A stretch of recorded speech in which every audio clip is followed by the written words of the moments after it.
各位，咁嘅局面，黑棋點算好？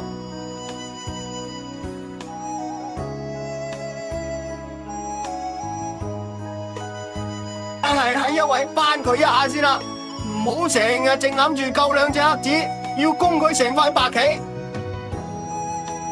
白兒唔擋唔得噶，佢一擋，黑三就跳一手，白四六衝斷，咁啊啱晒河車。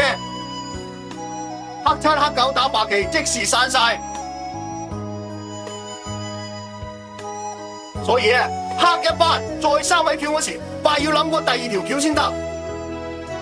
咁啊，白四六衝啦，黑七擋嘅時候，白就係8位打，黑九打翻轉頭，咁白十就斷，黑11唯有提，白12都提，衝出頭。不過俾黑13斷咗一子，黑棋都係着數，而且白都唔係完全冇事幹噶，以後都可能仲俾人攻。